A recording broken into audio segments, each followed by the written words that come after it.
Hello students, welcome again in Anut classes. और मैं अनुपम दीक्षित एक बार फिर से अपने अनुत क्लासेस में आपका स्वागत करता हूं। जैसा कि आप लोग जान रहे हैं कि मैं class 10th chapter 11 that is construction explain कर रहा हूं। ठीक है, तो ज्यामितीय रचनाएं के बारे में हम लोग बात कर रहे हैं। हिंदी में अगर बात करें तो लास्ट क्लास में हम लोगों ने इंट्रोडक्शन कि how can you divide the line segment in the given ratio, यानी कि दिए गए अनुपात में आप किसी रेखाखंड को कैसे विभाजित करते हैं, ये मैंने एक्सप्लेन किया था। और उसके जो भी बेसिक्स थे वो हम लोगों ने डिस्कस किए थे। ठीक है, तो आज की क्लास में हम लोग क्या करेंगे, जैसा कि हमने टॉपिक आपका आज का एक्सरसाइज 11.1 जो है वो ब्लैक बोर्ड पे राइट कर रखी है। तो आज के वीडियोस में हम लोग क्लास 10th चैप्टर 11 की first exercise that is 11.1 explain करेंगे। ठीक है, समझाएंगे, उसका एक एक क्वेश्चन हम लोग करेंगे। एक्चुअली ब्लैक बोर्ड पे क्या होता है, हम लोग एपरेटस का यूज नहीं कर पाते हैं, तो अब जो कंस्ट्रक्शन की क्लासेस होंगी उन्हें हम पेपर पे आपको करके बताएंगे, यानी कि सारे ऑपरेटर्स आपको उसमें दिखाई देंगे और कैसे आप आर्क लगाएंगे, जो भी पॉइंट्स होंगे उन्हें हम लोग क्या करेंगे प्लेन पेपर पे ड्रॉ करेंगे। ठीक है, तो उसमें शायद मैं ना दिखाई दूं, लेकिन जो भी मैं ऑपरेशन करूंगा वो आपको क्लियरली दिखाई देगा। ठीक है, आपको करना बस इतना है कि आपको वीडियो लास्ट तक देखनी है, और अगर कहीं पे भी कंफ्यूजन होती है तो आप हमें कमेंट बॉक्स में कमेंट करेंगे कि सर आपने ये आर्क जो है वो क्यों लगाई और किस पॉइंट से लगाई। ये जो भी चीजें आपके डाउट्स रहेंगे वो हम लोग कमेंट बॉक्स के थ्रू डिस्कस कर लेंगे। ठीक है, और नेक्स्ट वीडियो में उन चीजों को क्लेरिफाई कर देंगे। ठीक है, लेकिन करना क्या है कि एक भी टॉपिक को मिस नहीं करना है। ठीक है, और बहुत ध्यान से बहुत आराम से वीडियोस को वॉच करना है, क्योंकि कंस्ट्रक्शन का एक भी स्टेप अगर छूटा आपसे तो शायद आपके लिए क्वेश्चन करना कठिन हो जाएगा। So students, let us start our exercise.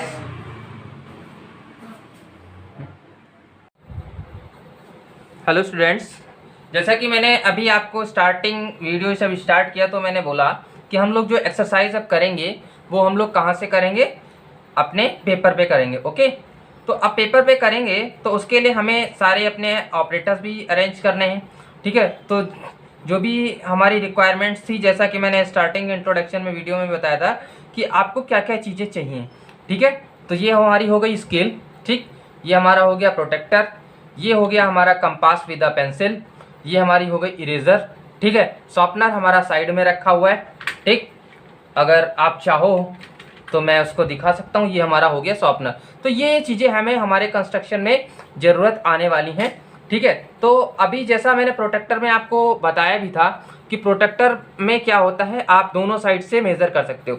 ऊपर भी आपकी नंबरिंग दे रखी है 0 to 180।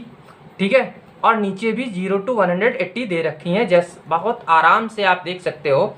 ठीक है, ये नंबरिंग हमारी दे रखी है। ठीक है, नीचे आपकी दे रखी हैं, ठीक 0 to 180, और ऊपर भी आपकी इसे दे रखती है, तो दोनों साइड से हम लोग मेजर कर सकते हैं। ठीक है, तो अब स्टार्ट करते हैं आज का अपना पहला क्वेश्चन, जो कि मैंने कॉपी पे राइट कर रखा है। क्वेश्चन हमारा क्या कह रहा है कि draw a line segment of a length 7.6 centimetre and divide in the ratio 5:8।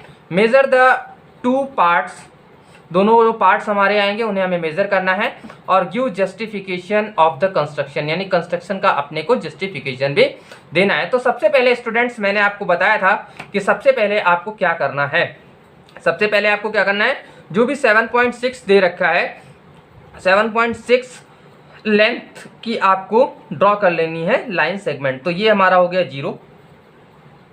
ठीक है, ये हो गया हमारा 7.5 हुआ, ये 7.6 हो गया। इसको हम लोगों ने क्या किया, इस तरीके से खींच लिया। ठीक है भाई, ये हम लोगों ने क्या किया, लाइन सेगमेंट हमारी हो गई, और इसको हमने नेमिंग दे दी, ये हमारी हो गई ए और ये हमारी हो गई बी।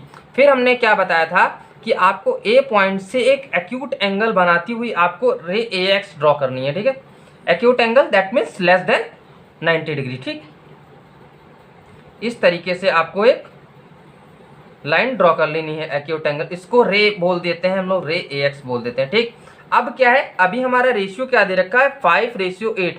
अगर इन दोनों का हम लोग सम करने जाएं तो कितना आएगा, 5 + 8 यानी 13 मार्क्स आएंगे।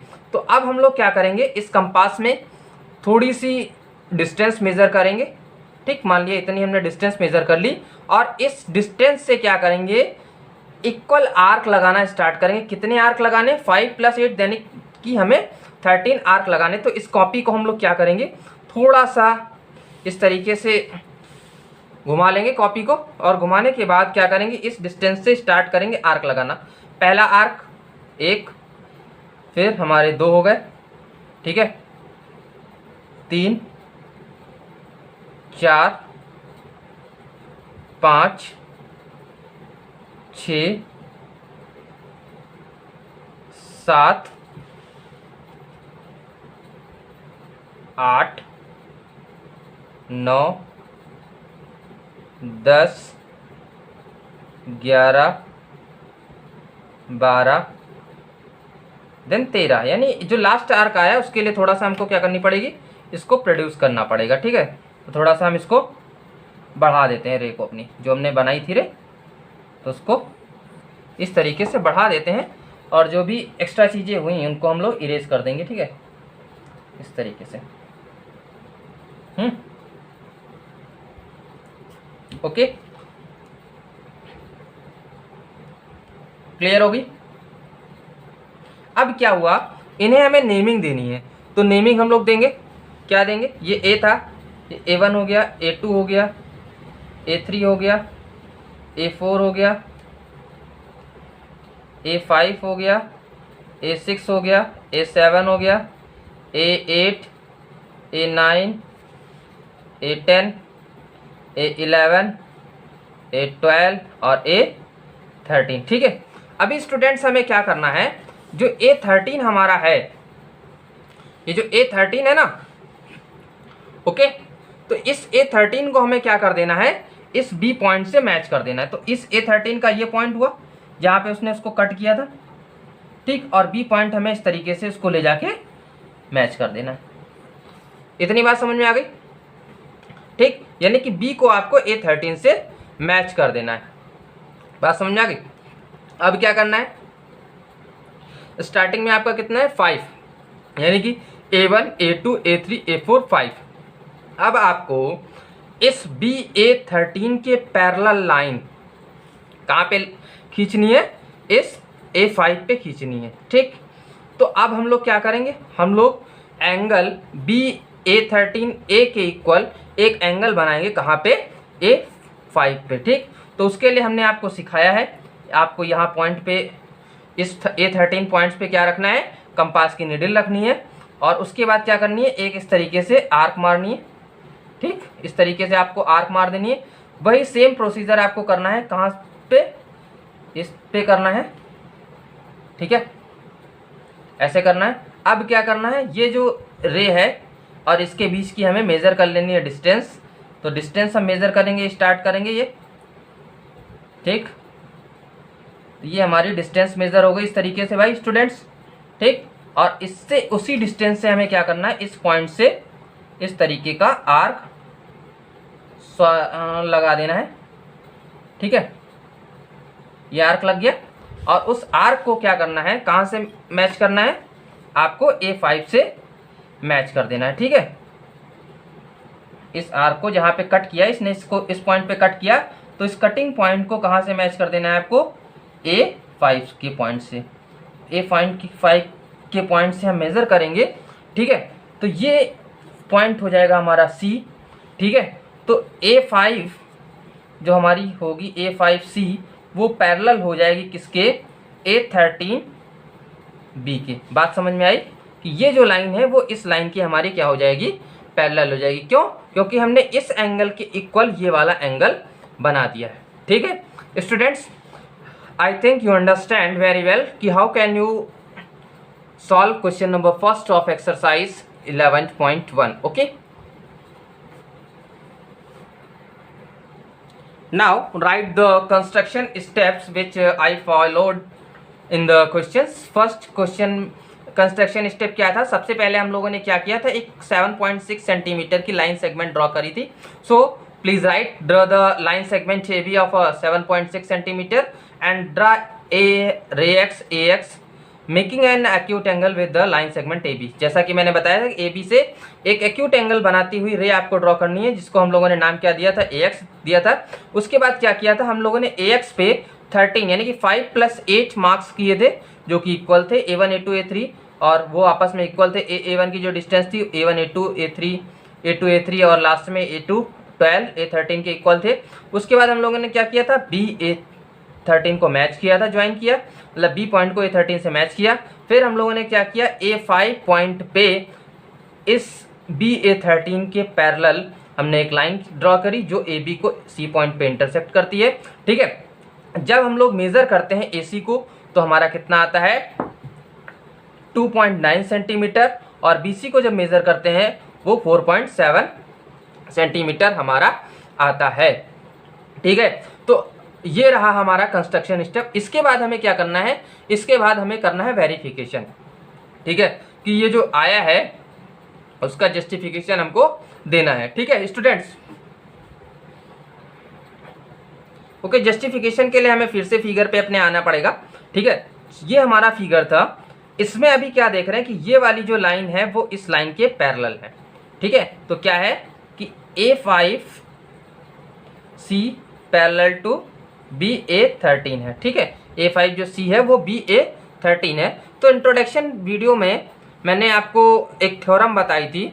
ठीक है, उस थ्योरम के अकॉर्डिंग अगर एक कोई ट्रायंगल है और ट्रायंगल की किसी एक लाइन के पैरेलल कोई एक लाइन निकलती है जो अदर टू साइड्स को दो डेस्टिनिक पॉइंट्स पे टच करती है, तो वो टच करने वाली जो पॉइंट्स है इन दो लाइंस को क्या करती है, एक सेम रेशियो में डिवाइड करती है। ठीक है, बात समझ में आ गई, थ्योरम याद आई।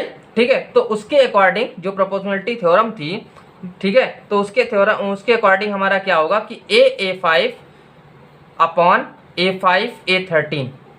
ठीक है, यहाँ से स्टार्टिंग करेंगे, पहले इधर का लिख लेते हैं या इधर का लिख लेंगे, कोई बात नहीं, क्योंकि इसमें क्या ये पैरेलल है इस लाइन कि अगर हम ट्रायंगल AB A13 की बात करें तो BA13 के पैरेलल कौन सी साइड है हमारी, CA5 है। ठीक है, तो कहने का मतलब इस ट्रायंगल में इस साइड के पैरेलल ये है, ठीक, जो इन दो साइड्स को दो डेस्टिनिक पॉइंट्स पे टच कर रही है। तो इसका रेशियो इसके साथ यानी AC upon BC is equal to क्या हो जाएगा, A5 अपॉन A5 A13। ठीक, बात समझ में आ गई स्टूडेंट्स। अब क्या है, वी नो दैट, क्या जानते हैं हम लोग, ये जो पार्ट्स थे हमारे वो इक्वल पार्ट्स थे। ठीक, यानी कि A1 A2 A2 A3 A4 A5 A5 यानी इक्वल पार्ट्स थे। तो ये कितने पार्ट्स थे हमारे, 5, यानी कि A5 था हमारा 5। ठीक, अपॉन में यहाँ से यहाँ तक कितने पार्ट हुए, 1 2 3 4 5 6 7 8, यानी कि A5 से A13 तक हो गए हमारे 8 पार्ट। ठीक, तो 5/8। अब ये वैल्यू हम कहाँ रख देंगे, यहाँ से, तो so AC upon BC is equal to कितना आ जाएगा, 5/8, यानी कि ये पार्ट्स हो गया 5 और ये पार्ट्स हो गया 8, यानी कि इनका रेशियो होगा। ये हो गया हमारा जस्टिफिकेशन। ठीक है स्टूडेंट्स, उम्मीद है कि आपको क्वेश्चन बहुत अच्छी तरीके से समझ में आ गया होगा। ठीक है, और इसके बाद हम लोग नेक्स्ट क्वेश्चन करेंगे नेक्स्ट वीडियो में।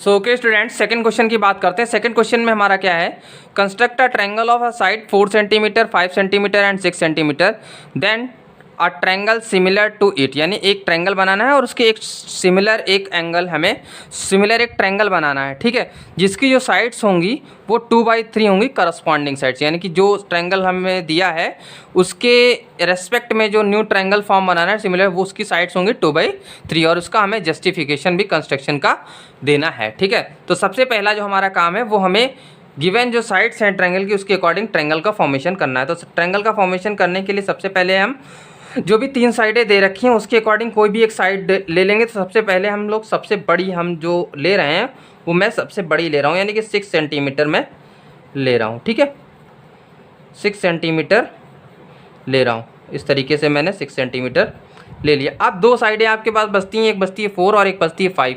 तो अब आपको करना क्या है, मैंने क्या किया, एक 4 सेंटीमीटर का एक इस तरीके से मार्क्स बना लिया इधर, ठीक है, और एक 5 सेंटीमीटर का मार्क्स बना लिया इधर, ठीक है। ये बताऊंगा क्यों बना रहा हूँ, अभी बताऊंगा क्यों बना रहा हूँ, ठीक है। इसको मैंने साइड में रख दिया, अपना कंपास उठाया। करना क्या है, हमें 4 सेंटीमीटर की साइड लेनी है। तो स्केल से अगर हम मेज़र करने जाते हैं तो कभी कभी हमारे से मेज़र करने में मिस्टेक्स हो जाती है।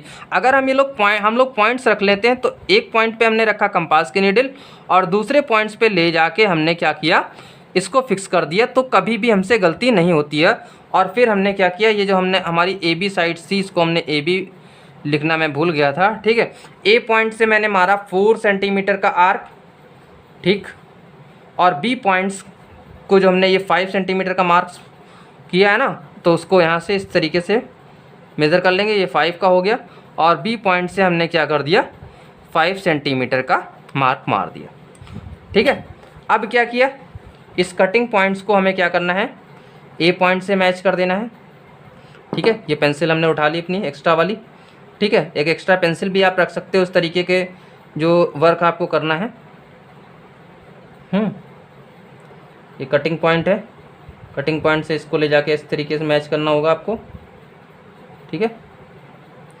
फिर इधर कटिंग पॉइंट जो भी होगा आपका, उसको बी से मैच कर देना है आपको। तो ये पॉइंट जो हमारा हुआ वो हमारा हो गया सी पॉइंट, ठीक। इसको आप लिख सकते हो बहुत सुनहरे अक्षरों में, सी पॉइंट, ठीक। अब क्या करना है, अब हमें 2/3 यानी कि साइड्स के 2/3 के साइड्स को 2/3 रेशियो में डिवाइड करना है, जिससे एक सिमिलर ट्रायंगल बन जाएगा। तो उसके लिए क्या करना है, एक हम रे डालेंगे एक्यूट एंगल बनाते हुए with the side A B, इसको बोला AX। अब इसमें क्या करेंगे, जब ट्रायंगल का सिमिलर ट्रायंगल बनाना होता है तो उसमें हम लोग साइड वाला डिवाइडेशन रूल नहीं लगाते हैं, ठीक। तो इन दोनों में ये देखते हैं कि नॉमिनेटर और डिनोमिनेटर में हाईएस्ट कौन सा है। तो हाईएस्ट हमारा क्या, डिनोमिनेटर के कितने हैं मार्क्स, 3। तो हम क्या करेंगे, कंपास में 3 इक्वल पार्ट्स हमें लेने हैं, ठीक है। कंपास से 3 इक्वल पार्ट्स हम इस तरीके से मार लेंगे, ठीक है। एक ये हो गया मेरा, दूसरा इस तरीके से मैंने नीडल रखी, दूसरा हो गया, ठीक है, तीसरा ये मेरा हो गया, ठीक है। थोड़ा सा मुझे लग रहा है गंदा, तो मैंने इसको साफ़ कर लिया, ठीक। अब क्या हुआ, ये मेरा A1 पॉइंट हो गया, ये मेरा A2 पॉइंट हो गया और ये A3 पॉइंट हो गया। अब आपको देखना होता है कि नॉमिनेटर बड़ा है कि डिनोमिनेटर, ठीक। जब आपका नॉमिनेटर छोटा होगा, ठीक है, तो आप क्या करोगे, हाईएस्ट पॉइंट जो है ना डिनोमिनेटर वाला, उसको क्या करोगे, इस B पॉइंट से आपको मैच कर देना है, ठीक। इतनी बात बहुत ध्यान से देखिएगा, बहुत ध्यान से समझिएगा इसको कि मैं क्या कर रहा हूँ, ठीक। जब नॉमिनेटर आपका छोटा होगा डिनोमिनेटर से, तो डिनोमिनेटर यानी कि जो लास्ट वाला पॉइंट होगा उसको आप इस पॉइंट से मैच कर देंगे। अगर डिनोमिनेटर आपका बड़ा होगा, अगर आपका नॉमिनेटर जो है बड़ा होगा डिनोमिनेटर से, तो क्या करेंगे, जो डिनोमिनेटर वाली डिजिट होगी उसको आप इस बी पॉइंट से मैच करेंगे, ठीक। जब क्वेश्चन आएगा तो एक्सप्लेन कर दूंगा, बट यहाँ पे क्या है, नॉमिनेटर छोटा था तो मैंने डिनोमिनेटर वाली को 3 यानी कि जो 3/3 पार्ट है लास्ट वाला, उसको बी पॉइंट से मिला दिया। अब मिलाने के बाद क्या करना है, हमें इस ए बी साइड के पैरेलल A2 पे एक लाइन ड्रॉ करनी है। तो मैंने कंपास उठाया, कंपास से इस तरीके से आर्क मारा, ठीक। अब इस A2 पॉइंट पे रखा कंपास को, फिर से वही ऑपरेशन किया। क्या कर रहे हैं हम लोग, इक्वल एंगल बना रहे हैं, ठीक। ये डिस्टेंस हमको मेज़र कर लेनी है, ठीक है। ये हमारी कितनी है भाई, ये हो गई ना, दिखाई दे रहा है, इस तरीके से भी आप देख सकते हो, ठीक है। क्लियर, बात समझ में आ गई, ठीक। और कभी कभी अगर आपको दिक्कत हो तो आप लोग क्या यूज़ कर सकते हैं, आप लोग यूज़ कर सकते हैं प्रोटेक्टर का। आप लोग इस तरीके से आपको रखना है, ठीक है, लाइन पे लाइन मिलानी है। और कितने डिग्री का एंगल बना रहा है, 60 डिग्री का लमसम 60, 59 और 60 के बीच में बना रहा है। तो इस चीज़ को भी मैं सिखा दे रहा हूँ, ठीक है। अगर ये ना लिख के आया कि with the help of compass, तो आप इसका भी यूज़ कर सकते हैं, ठीक है। तो 59 और 60 के बीच में जाना है मुझे, 59 और 60 के बीच की ये लाइन थी हमारी, ठीक है। यहाँ पे मैंने पॉइंट लगा लिया, ठीक। इस पॉइंट को किस पॉइंट से मैच कर देना है, इस पॉइंट से मैच कर देना है, ठीक है। बात समझ में आ गई। तो ये हो जाएगा पैरेलल, बट हमने आर्क लगा रखी है तो इस तरीके से मैंने मेज़र किया है इसको, ठीक। ये भी मैंने आपको सिखा दिया, थोड़ा सा एक्सपांड करूँगा, ये मेरा पॉइंट आ गया, ठीक है। ये मैंने मेज़र कर लिया। मेज़र करने के बाद मैंने क्या किया, इस तरीके से आर्क लगा लिए और कटे हुए मार्क को जो है किससे मैच कर देना है, ठीक है। इस तरीके से आप मैच करेंगे, ठीक। तो ये पॉइंट हो जाएगा आपका बी डैश, ठीक। अब वही ऑपरेशन आपको कहाँ पे करना है, यहाँ पे करना है, ठीक। आपने इस तरीके से बी से एक आर्क लगाया, ठीक, वही बी डैश पे किया, ठीक। अब क्या करना है, इस एंगल को मेज़र कर लेना है,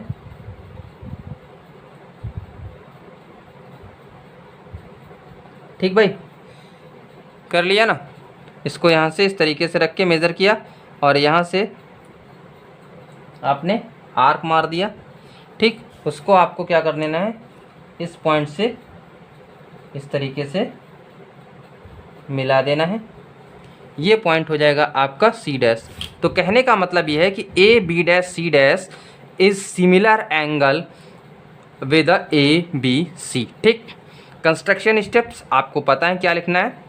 सबसे पहले क्या लिखेंगे, draw a line segment A B of 6 centimetre, then from point A mark make an arc of 4 centimetre and from point B make an arc of 5 centimetre. ये आपका 4 सेंटीमीटर था, ये आपका 5 सेंटीमीटर है, ये आपकी 6 सेंटीमीटर है, ठीक है। Then both arcs cut each other at point C, match C to A and C to B, so ABC is a triangle. Then draw a ray AX making acute angle with the side AB. Then take a 3 equal marks A1 A2 A3 with the help of a protractor. जैसे भी हम लोगों ने locate उसमें लिखा था, तो आप लोकेट भी ले सकते हैं, लोकेट A1 A2 A3, ठीक है। Whereas a A1 A1 A2 A3 A2 A3 are equals. Then match B to A3, then draw parallel A to B dash parallel to A3 B, then again draw parallel line BC A dash to BC. So A dash B dash C dash is a similar triangle with a ABC. Okay, अब आई बात justification की। तो justification हमें करना है, तो justification में हम लोग क्या लिखेंगे, जस्टिफिकेशन, ठीक है। तो जस्टिफिकेशन में सबसे पहले हमने क्या देखा कि ये वाला जो एंगल है वो इस वाले एंगल के इक्वल है, ठीक। कहने का मीन्स क्या है कि angle A dash A B dash सी, angle A B dash C dash is equals to क्या है, A B C. Why, because corresponding angles हैं। क्यों हैं, करस्पॉन्डिंग एंगल्स हैं, सिमिलरली, ठीक है।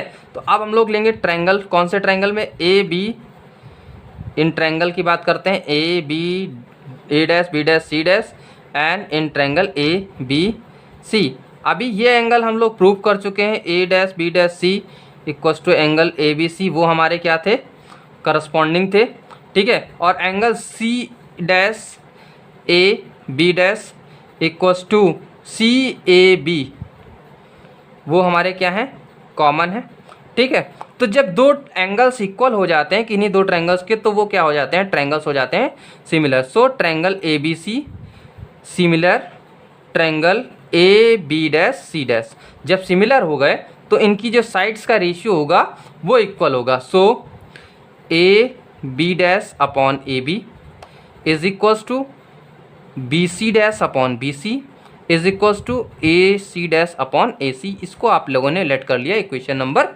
फर्स्ट। अब आ जाते हैं नीचे, नीचे कौन सा ट्रायंगल है, A two B dash in A two B dash और A three B and triangle A three B, ठीक है। उसमें क्या होगा, ये एंगल और ये एंगल आपके क्या हैं, इक्वल हैं। Angle A two B equals to angle A three B. Why, because these are corresponding, ठीक, इक्वल हैं तो ये और इक्वल है। दूसरी बात क्या है, करस्पॉन्डिंग है, तो ये दोनों साइड्स हमारी पैरेलल थी, करस्पॉन्डिंग हो गए। दूसरा ये वाला एंगल जो है B dash A two equals to BA3 वो आपके क्या है, कॉमन है। तो इसलिए जो ट्रायंगल हमारा B' जो हमने लिया था, सॉरी कौन सा लिया था, A2, यहाँ पे A2B सिमिलर हो जाएंगे यहाँ पे, सॉरी इसको हम इरेज करते हैं, थोड़ा सा गंदा हो रहा है। ठीक है, तो हम लोगों ने क्या लिखा था, A2B' सिमिलर हो जाएंगे किसके, A3B के। ठीक है, जब हो जाएंगे तो इनकी साइड्स का रेशियो आपस में इक्वल हो जाएगा। तो A2 upon A2 A3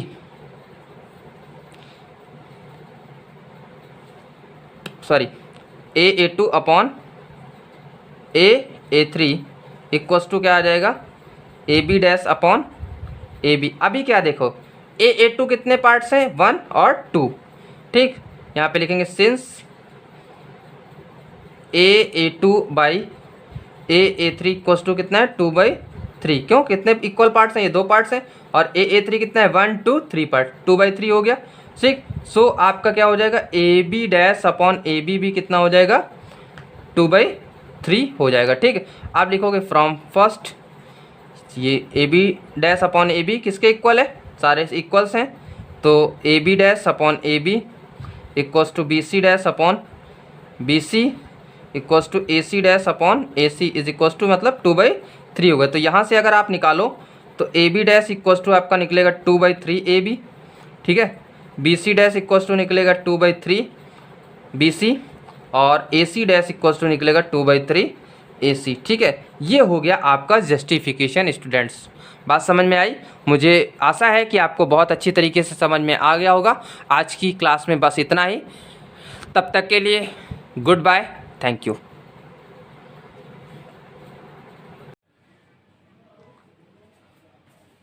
okay my dear students, जैसा कि मैंने एक्सप्लेन किए हैं क्वेश्चंस पेपर पे, तो एक बार फिर से आपको यही बोलूंगा कि वीडियो को अच्छी तरीके से देखें, कहीं कंफ्यूजन हो तो कमेंट बॉक्स में कमेंट करें। मैंने अपना पूरा प्रयास किया है और एक एक पॉइंट एक्सप्लेन करने का प्रयास किया है। अगर कहीं भी कोई कंफ्यूजन है तो please comment in comment box also. ठीक है, जो भी चीजें बेसिक्स थी उसकी क्वेश्चन से रिलेटेड, ठीक है, वो मैंने आपको एक्सप्लेन कर दी। एक क्वेश्चन रेखाखंड का कराया, उसके बाद ट्रायंगल फॉर्मेशन आपको सिखाया। ठीक है, और उसका वेरिफिकेशन कैसे होता है ये भी मैंने आपको करके बताया। ठीक है, सो जितना हो सके ज्यादा से ज्यादा क्वेश्चंस की प्रैक्टिस करें, और कहीं भी कोई कंफ्यूजन आए तो अनुज क्लासेस पे जाके कमेंट बॉक्स में कमेंट करें। और मैं अनुपम दीक्षित आपका फुल एंड फुल सपोर्ट करने के लिए रेडी हूं। बस आपको क्या करना है, आपको हमारा सपोर्ट करना है, और हम आपके सपोर्ट के लिए 24 आवर्स रेडी हैं। Okay, thank you, have a nice day.